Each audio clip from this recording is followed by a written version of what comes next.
Good morning, everyone. Representative Donnelly, on behalf of the Alliance for American Manufacturing, I would like to thank you and those involved in planning this event for offering me this opportunity to address the critical importance of revitalizing America's manufacturing sector. Rebuilding the kind of middle-class jobs that are necessary for the United States to remain its place in the global leaders. AAM midterm election voters said manufacturing was the most important sector for strengthening our economy. The reasons are clear. Manufacturing is the backbone of our economy. It spurs job creation and innovation. Manufacturers are responsible for 70% of research and development by industries in the United States. Roughly 90% of patents filed comes from the manufacturing sector. Manufacturers are the leading buyers in new technology in the United States, and manufacturing directly employs 11.7 million Americans and directly support millions of additional jobs in other sectors. Manufacturers have the highest multiplying effect in other sectors, supporting 4 to 5 jobs indirectly. The United States is poised to lose its position as the world's largest manufacturing nation to China in 2011, a position that we've held for 110 years. Real concrete actions are necessary if America is to maintain its economic leadership and position in the world. To that, the Alliance for American Manufacturing encourages federal, state, local legislators to consider a number of important policies. A national manufacturing strategy is necessary. AAM supports the development of a national manufacturing strategy to ensure that our economic, tax, labor, energy, and trade policies are aligned for the betterment of all business and working Americans. We also need to focus on trade agreements. Since joining the World Trade Organization in 2011, since China joined the World Trade Organization in 2011, we have since lost 2.4 million American jobs, including 54,900 in Indiana, due to a climbing trade deficit.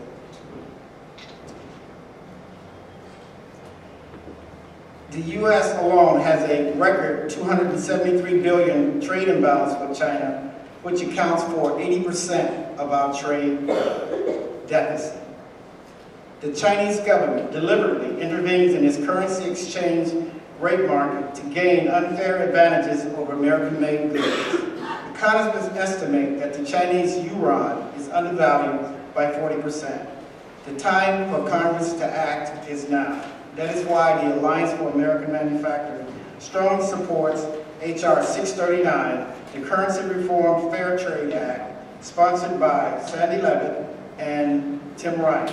It has 107 co-sponsors, including Congressman Andre Carson, Congressman Joe Donnelly, Congressman Marley Stedman, Congressman Pete Laskowski, and Congressman Dan Burton. Infrastructure is also important.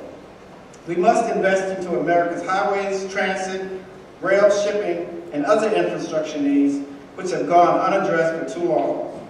Infrastructure investments, coupled with Buy America provision, creates jobs in the United States and keeps our tax dollars home and not overseas. We also must ensure that manufacturers in America have access to capital so that they can compete in a global economy.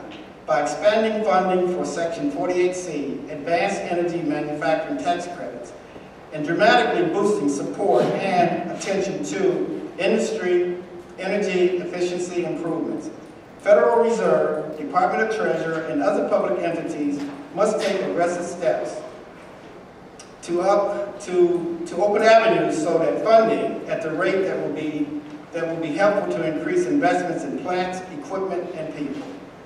We also need to invest into our workforce to ensure that they are equipped to meet the ever-increasing demand of a talented workforce.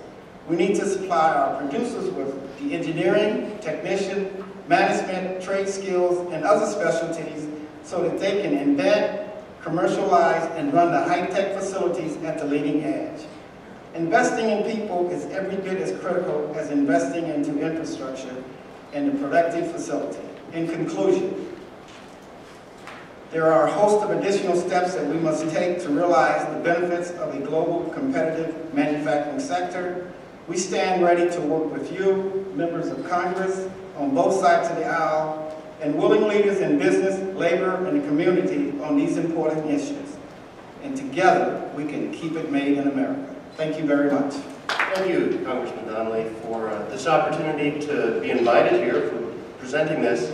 Many of you may not know what the Indiana Business Research Center is, and we are about trying to spur economic development in the state. And that meshes very, very well with what we're trying to do here in terms of encouraging economic development, especially as regards to the manufacturing sector. First, I'm going to present some trends in manufacturing very briefly. Then I'm going to discuss the role of innovation in regional economic growth. Third, I will present the link between innovation and human capital, and then talk a little bit about our ongoing research related to developing human capital in non-traditional students. I have an hour and a half for the first part. You have an hour and a half, less an hour and 25. Okay. All right, in the past, the story about Indiana's economy started and ended with automobile manufacturing. That isn't the case anymore. There have been numerous structural changes in the globe, in the U.S. and in Indiana. Tremendous economic pressure since the millennial recession has transformed the structures of economies even more since then. And as a result, to paraphrase an auto ad, this isn't your father's, who's your economy? Our economy's been in transition, and since the last recession, 2001, we've seen a change. That is, automobiles is not the largest manufacturing sector anymore. It is chemicals. It's been eclipsed by chemicals. In 2006, for the first time, Indiana's production of chemicals, which includes pharmaceuticals, was greater than that of motor vehicles and parts. So we see then, the life science sector is something of a rival to the auto sector in the Indiana economy. Between 1997 and 2007, the life science share of total manufacturing increased from 11% of Indiana's economy to 20%. That's quite remarkable growth if you think about it for a second. Indiana ranks second in the nation in terms of our share of employees in that particular sector of all the states across the country. We're third in the nation in terms of producers and output per pharmaceutical worker. Indiana's, well, I'm not going to get into the medical devices manufacturing. We have our friend here that'll discuss that. But they grew at 5% from 2001 to 2006 per year. That's a lot. And what we see also, and this is the most exciting thing, life sciences has got the high-paying jobs as well. The average wage for a life science job is $82,000 a year. That's twice the state's average wage for all employment. So that's pretty impressive.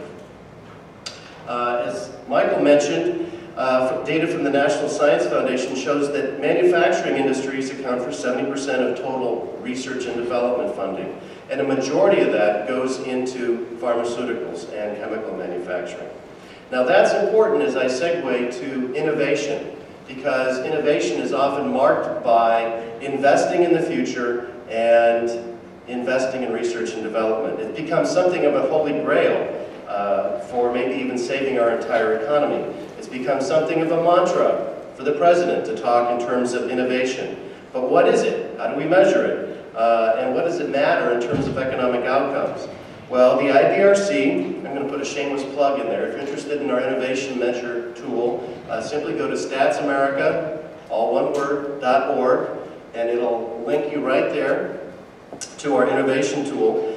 We have come up with an innovation tool that, unlike the Kauffman Foundation's measure of innovation in the states, we measure innovation on a county-by-county basis. That way, somebody that's interested in county or regional development can develop, put their county, their region together however they like to. So you're not just forced into thinking in terms of state or county. You can view your region more broadly. maybe even as a congressional district. We don't have that feature yet, but we will probably fairly shortly. So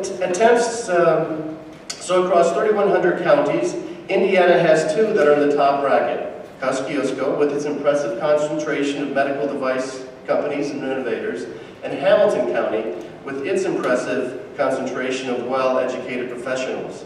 Following not far behind are Tippecanoe, Bartholomew, Columbus, you know, had his homes of what Cummins, and Ripley County. I was kind of scratching my head at first about that until I was in the delivery room when my wife just recently had a baby as well.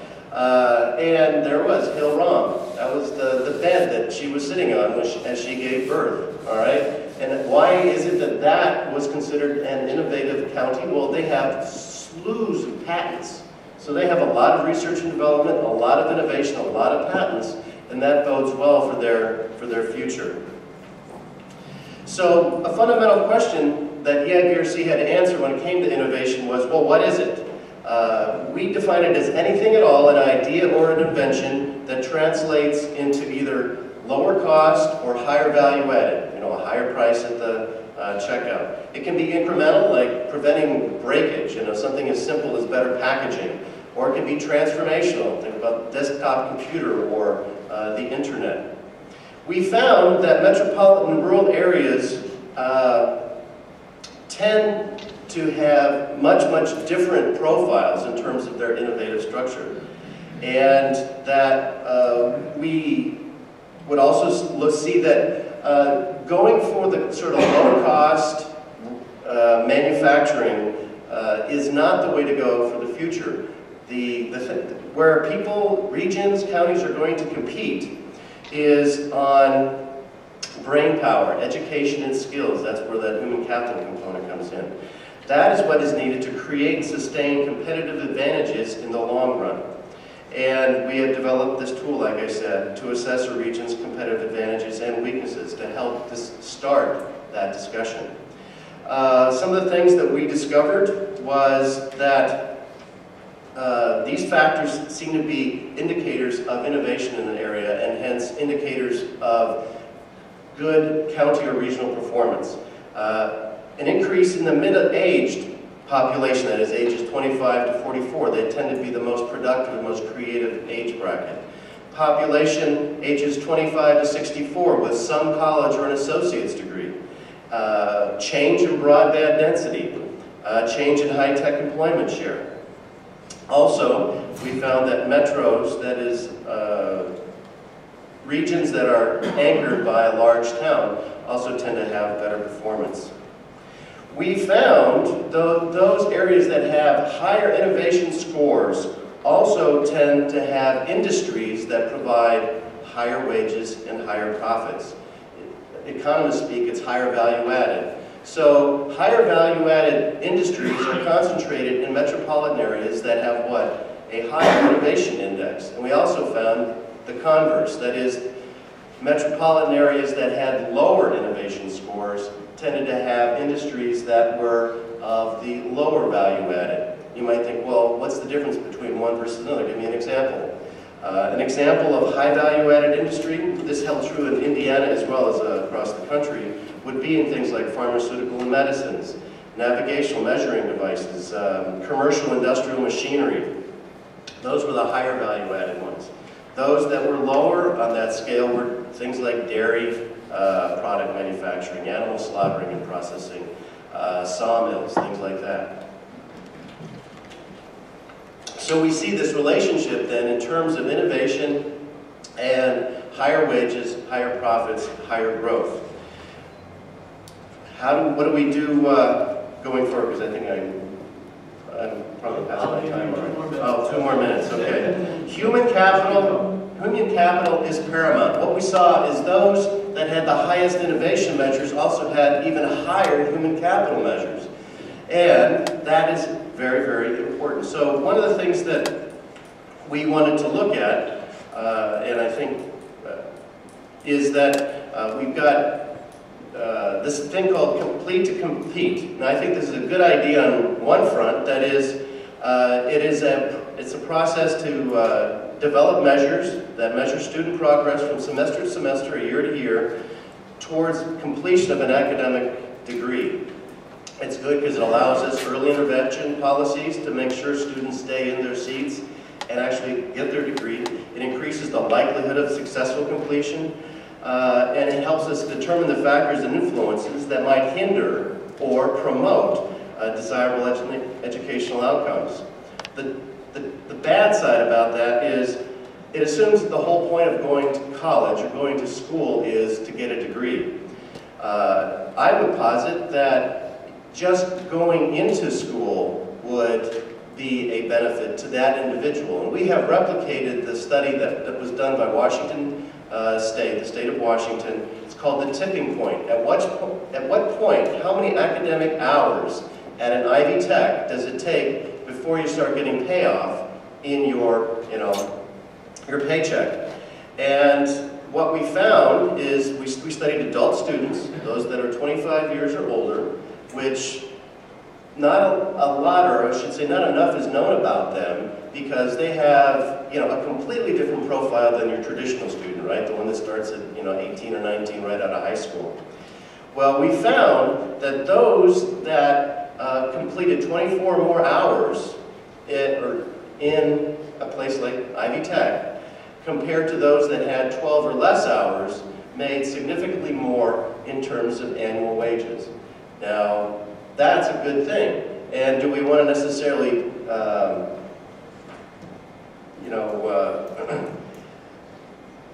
how should I frame this? Just because a student does not necessarily graduate doesn't mean that educational pursuit isn't of benefit. So we replicated the tipping point study. We found that they have significant benefits, but we also found that those that completed their degree had even like 4 times the amount of benefits. So I haven't been able to tie these all together exactly as well as I would have liked to, but I suppose we can do that with the question and answer. Congressman, thank you for the opportunity to attend your summit and speak for a few moments. And I want to personally thank you for all you've done for the state of Indiana and your hard work. I can tell you that we made our announcement that we were going to be making an investment in Delaware County in Indiana in October of 2008, which was a great time to make an announcement. But there are a couple things that happened shortly thereafter, that being the month of November and December. And we watched the financial markets twist and turn in the wind, no pun intended. And that made our task of building a new manufacturing facility, getting it up and operating, quite a challenge.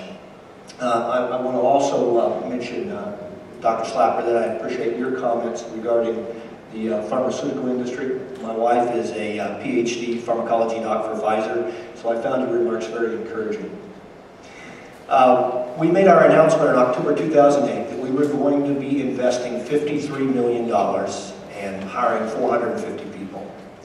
And over the last 2 years and 4 months, we've moved towards that goal. We now have invested $35 million and we'll pass the 80 employee mark this month. So we have good progress. We also have a long ways to go. This is a unique facility. This is a facility that will not only design and engineer main drives, which are a Tier 1 component to wind turbine OEMs. It will also be able to test main drives. The test bench that we're installing in our Yorktown, Muncie facility will be the single largest testing facility of its type any place in the Americas. We'll be able to test up to 2 3.2 megawatt gearboxes simultaneously at 200% of their design capacity. So that's quite a feat. That will be the single largest testing facility anywhere in the Americas. In addition to main drive, complex main drives for wind turbines, we will also be able to produce a host of industrial, mining, and energy production applications with our gearboxes for a variety of uses throughout the Americas. Now this is very important because Brevini is a mid-cap company, $700 million a year, not a huge company, but a company certainly with some heft. And global manufacturing is one of the keys to our success. Now, I've noticed 2 of our previous panelists made some very interesting comments. The gentleman from Chrysler, and I very much appreciate those Chrysler commercials. I believe that first commercial that they started running about a year ago, "We are what we build, we are what we make," is absolutely true for our country and for our state. The other comments from Cummins, also equally true. We, whether we like it or not, operate in a global manufacturing climate. We have to be able to compete globally, and that's key. And those are some of the things that we face as a global manufacturer. This is our 11th manufacturing facility, and we had some very specific reasons why we decided to locate that facility, number one, in the United States, and number two, here in Indiana. As far as the United States is concerned, we looked at the structure of the U.S. economy and our faith and confidence in the U.S. government, in the job that they've done, and our ability to compete in that kind of environment. And that's very important. We take that for granted as Americans. We probably shouldn't. We have something that's unique here. The faith of the world in the U.S. economy and in the U.S. government, and your ability to come into this economy and compete successfully, and your ability to be successful and make a profit, absolutely key. We looked at the exchange rate between the dollar and the euro, very, very important. And we also looked at some of the incentives that were available from the federal government. As far as our choice to locate here in Indiana, some very interesting things came very quickly to the surface. Number one, this is a great place to compete. The tax structure is favorable for companies. That was very attractive to us. The ability to transport our product. The gearboxes that we produce will weigh anywhere from 9 tons up to 50 tons. And when you're moving that heavy of a product to your customers, you want to be able to do it in a very, very cost-effective way. And Indiana offered us that, not only in the road system, but the rail system, and the good geography as far as proximity to our customers, to the wind turbine OEMs, and to other manufacturing entities across the country. But we also found in Indiana a very strong, committed business attitude. People that understand business, that understand manufacturing, that understand what drives manufacturing and how manufacturers make money and how they lose money. The incentive packages that we received from Indiana and from Delaware County, from local and state officials, was very, very attractive. But probably the number one thing that helped us to finalize the decision and locate here was skilled labor. We found it in abundance. And as we looked at other parts of the country, we didn't find the degree of mechanical engineering, electrical engineering, as well as CNC operators, machine operators, tool and die operators. And because we're literally cutting the gears before we assemble those gearboxes, the ability to do that and do that well is a core competency for Brevini. Some of our tolerances will be very close to what you'll hear from Mr. Bishop in the orthopedic industry. Our tolerances are all the way down to 1 micron on some of the gears that we cut, which is a very, very tight set of tolerances. So all in all, that labor, the ability and the understanding of people, they know how to produce a part, they know how to cut a part, they take pride in what they produce, they take pride in putting their name on that. All of that was very, very attractive to us as we looked at where we wanted to locate this facility. Those are some of the same assets that I would suggest that all of you as leaders in the central Indiana community, the community as a state, think about how you can use those assets to distinguish the state from your competitors. It's a very powerful tool as you talk about work ethic and the ability and the know-how to actually build things and put things together and do it better than anyone else in the world. Thank you. Thank you, Congressman. I appreciate being able to join you as a representative of Northern Indiana. And Tim reminded me that I'm not just here to talk about orthopedics in Warsaw, but the state really does have a very vibrant medical technology economy, and it's probably worth noting that Hillrom, Cook Medical, Boston Scientific, Roche here in Indianapolis, all are medical technology companies. They make devices as opposed to pharmaceuticals and really have a major impact on the state's economy. Warsaw, though, is known as the world's orthopedic capital, and that's no idle boast. About $11 billion of the world market of $38 billion can be attributed to companies in Warsaw. which is a city of about 15,000 residents. 3 of the world's largest orthopedic companies, Pew, Zimmer, and Biomed, have their headquarters in Warsaw, and they have their principal manufacturing locations as well. Major suppliers to those companies are based in Warsaw, as is the principal manufacturing of Medtronic, which is the world's largest spinal implant company. In total, there's about 7,000 direct jobs in 30 companies in the Warsaw region. The heritage of the cluster, which started in Warsaw in 1895, is in manufacturing, and although the businesses have expanded in terms of research and development, global reach and technology, manufacturing remains a major aspect of Warsaw operations. And clearly the community has benefited from these sophisticated, well-paying manufacturing jobs. 2 of the principles that the organization I'm with, OrthoWorx, was founded on go right at the importance of maintaining an adequately prepared workforce. We've heard that time and time again from other panelists that really is critical to our manufacturing strength. OrthoWorx was founded in 2009 out of a comprehensive study by BioCrossroads, life sciences organization here in Indianapolis. And it really attempts to marry the Warsaw orthopedic industry and the community to leverage the really remarkable assets of the industry and the community, and to identify any gaps that may need addressed. We were funded in large part by Lilly Endowment, which made a generous grant to support our operations in this cluster. So the two key areas are education and talent workforce development. Those are 2 of the 6 areas that we were founded to focus on. The BioCrossroads study said that the K through 16 strategy should be an initial focus of OrthoWorx because it really is critical to 2 important aspects of the workforce. One is growing our own. In other words, making sure that the students that come out of the primary and secondary school system have the right kind of education or preparation that they need to go into an orthopedic career. And the other is the impact that the education system has on our ability to recruit people to come to the area. As companies have grown in technological complexity and global reach, we're recruiting more and more people in many disciplines from different parts of the world, and so that ability to recruit is critical. And the other is talent workforce development. As I said, manufacturing remains a key aspect of the industry in Warsaw, and we rely on both the high school system and Ivy Tech and other schools to work with us to provide that pipeline.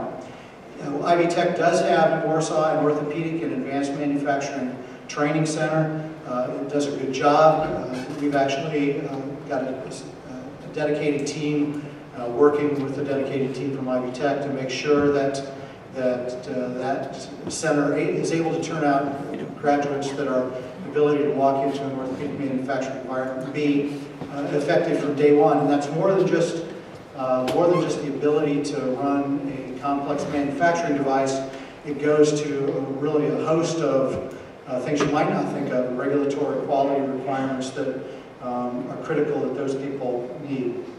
So that's one area. Another area we are investing in is regulatory and quality systems. It may not be intuitive, but every time you add a manufacturing job, you increase the requirement for regulatory or quality systems people to support that manufacturing job. I'm sure it's true in other industries, but it's particularly true in industries like ours that are regulated by the FDA and other those kinds of things. So we created, in partnership with Grace College, which is a four-year private college in Warsaw, a Center of Excellence in Regulatory and Clinical Affairs. So they're offering, beginning in May, a graduate certificate in Regulatory and Clinical Affairs. Very important. As I mentioned, Ivy Tech has appointed a task force to work with us directly on a certificate program for the Orthopedic and Advanced Manufacturing Training Center to turn out even better graduates from that facility. And we're working with Ivy Tech, Grace, Trine, and others on an articulation that would allow people to receive training in sort of the basics of engineering, but go on to an engineering degree if that's where they would like to go for their career development. So both the talent workforce development system and the education system are really critical to our ability to continue to attract the kind of workforce that's going to be necessary to drive orthopedic growth in the future.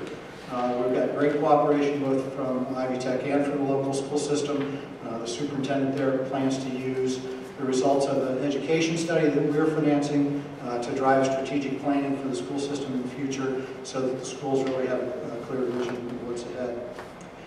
So there's a lot of activity. We're pleased and proud to be part of it. We think there's also a great deal at stake. We want to make sure that Warsaw continues to be the orthopedic capital manufacturer of the world and that Indiana retains its preeminence in medical device technology at large. Thank you. Congressman, thank you very much for your comments. Thank you also for your support of Ivy Tech. When Elkhart and other communities immediately have had challenges, and our workforce development team has fanned out, the Congressman and his staff have been there very supportive of us all the way, the team. And so thank you for your support. It's an honor to have you here today. On behalf of Ivy Tech and our 166,000 students across the state of Indiana, thank you for being here today. I'm going to share a little bit from the workforce. You've heard several concepts today. You've heard several people mention the importance of the workforce. And if we back up just a little bit, for those of you that are my age or older, you'll remember Indiana as what we used to call a two-track system. You could graduate from high school and you had an opportunity of either going to college or you had an opportunity of going to the factory. And many of us that went off to college, we would come back home and we would find out we spent 4 years at college, but we were still making less than our colleagues that went right out of high school. Those were the manufacturing jobs, I think as somebody said earlier today, those are the manufacturing jobs of our father and not of our current culture and our current state today.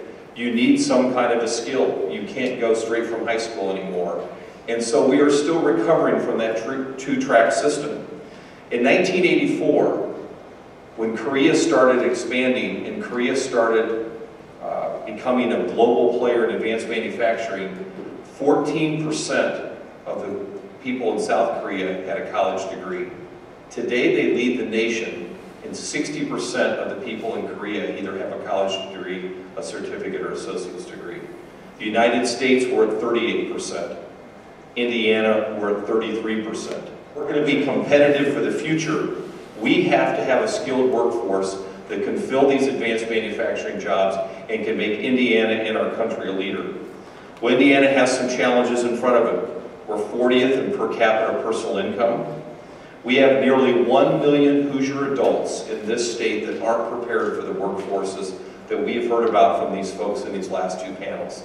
They do not have the education, they do not have the skill set. They have the desire, but they're missing some of that skill, and we have to try to help them do that. We rank right now 39th in the country of those people with some form of a college degree.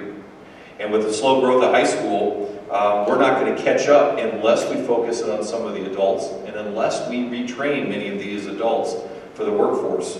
We have right now in Indiana 535,000 Hoosier adults who have some college but no degree or no certificate. And as we've heard before from IU, you get a little bump at 24, that's a tipping point, but you don't get a real bump until you have some form of a certificate.